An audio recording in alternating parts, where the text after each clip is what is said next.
was like heavily pole dancing whenever I was out in my apartments or whatever. I noticed like I'm actually glad that I got to experience that, but I learned that people literally will judge you off of what you do, and they will treat you a certain way and assume things about you by what you do. A lot of people thought that since I pole danced that I was easy to have sex with, I was easy to talk to, be in a relationship with, that I would do anything for money. People really thought that. Like, I lost my plug and everything because he really thought that in exchange for my weed, I was gonna give ass. Like, nigga, no, I have money. I was gonna pay you, which I did, right? But, yeah, that just taught me that, like, people are very judgmental. People don't look at you for who you are, they look at you by what you do. So a lot of people, believe it or not, they don't really know you. Even if like you don't pole dance, let's say you work at like a factory job or something, literally that's all people know you by, and they treat you based off of that. Um, so yeah, that taught me a lot. People treat you how they view you. They treat you how they view you. So for me, growing up, I always felt like overly cautious of how people viewed me. I was just like, oh, I don't want to do that because I don't want people to think I'm a bad person. Or I don't want to do that because I don't want people to think I'm a hoe. Or I don't want to do that because I don't want people. But after a while, it's just like, oh shit. If I avoid doing things because of how people view me, that means I really won't do shit. I won't do shit. You know, because hell, even if you just go out and get a simple hot, even if it's a hot paying job, people will still view you as a worker. Your employer will look at you as a worker. They will treat you like a worker, you know, stuff like that, right? So it just taught me a lot of people are judgmental. Um, they do judge you off of what you do, by how you live. A lot of people don't take time to get to know you. Even if they do, they probably still don't see you exactly for who you are. Because all of my sisters can vouch for me. I ain't gonna say out of all of them, I'm the hardest to get because it sounds kind of bad. But all of my sisters can vouch and say, Lana is not fuckwittable. If I fuck with you, it's because I want to. Not because you a smooth talker, not because none of that shit. If I'm in a relationship with you or if we fucking, it's because I want to do it. You know? And it's rare for me to want to do that, considering the fact that I'm actually not 100% into dudes, right? So, um, just a lot of people, they thought that since I pole danced that they stood a chance and that they could just easily just get in bed with me. And I thought that was pretty disrespectful. And, you know, you just shouldn't judge a person by what they do. Even if it's like a drug dealer, you can't look at him and be like, oh, you're a drug dealer, you're just a felon. You got nothing going for your life. Because what if he's doing that literally to save up so he can open up a fucking business? You know, and when I got into pole dancing, I had just gave birth to my second child. Mind you, my relationship with my body was really taking a toll. All right, my phone about to die, so I gotta record like this, right? My fucking charger has a short in it, but mind you, I got into pole dancing, right? Because my relationship with my body after I gave birth to my second child, it was really thrown off. I felt disconnected with my body. I wasn't happy with my body. And I was looking for a way to fall back in love with myself, to get back into the flow of utilizing my body and feeling beautiful all over again. And that's what got me into pole dancing. It wasn't for the money. It wasn't to catch people's attention. It wasn't to be in a spotlight. It was none of that. Literally, I was fucking insecure with my body. Okay? So that was my way of feeling sexy again, feeling feminine again, right? And I ended up being extremely good at it, right?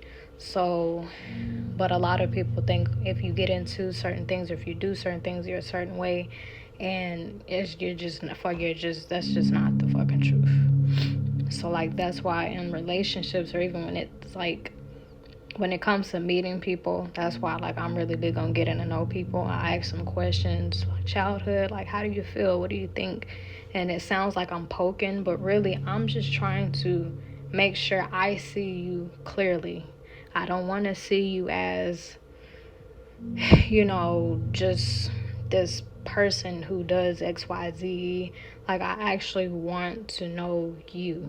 That's my love language, understanding you, because I know what it feels like to be misunderstood, to not be seen as who you are.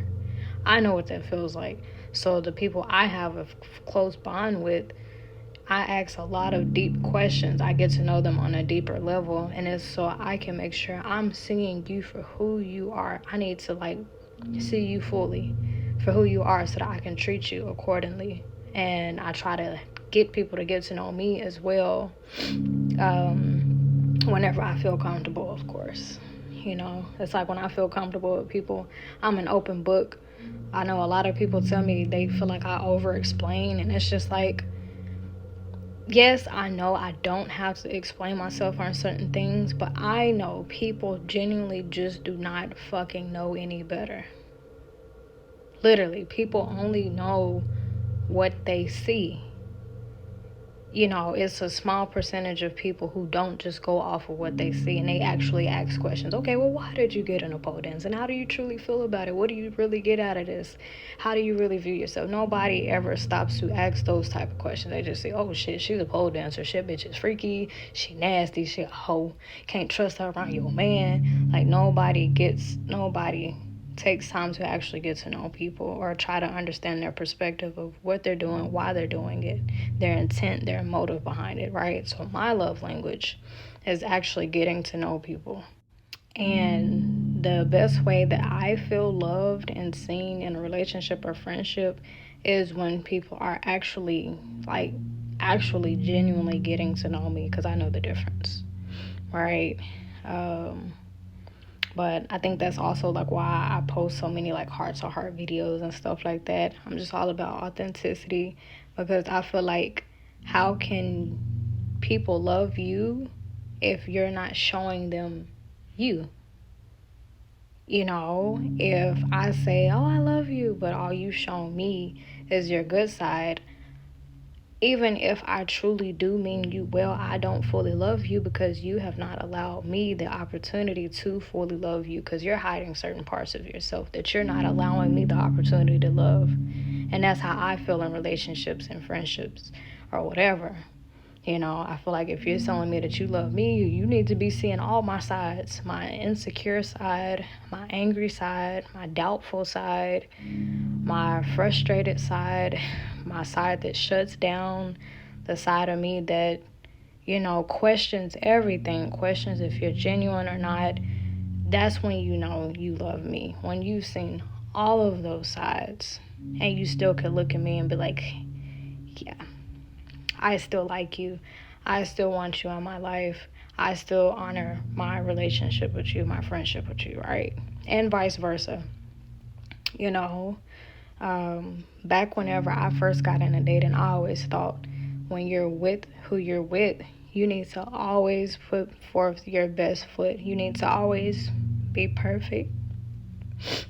I'm trying not to get emotional, but you need to always be perfect. You need to always be appealing. You need to always keep this person happy. But you're not allowing that person to fully love you if you're just showing your good sides. So for me, a relationship that I would stand in is when you've seen me at my worst. You've seen me lose my mind. You've seen me be jealous. You've seen every part of me, and I've seen every part of you, and we still look at each other and we're like, yeah, I still want this. To me, that's what love is. Self-love and loving other people. Getting to know yourself fully, embracing all your parts, sharing it with other people so that they can fully love you, and also allowing people the space and the safe space to also be themselves so that they can feel fully seen and loved by you too.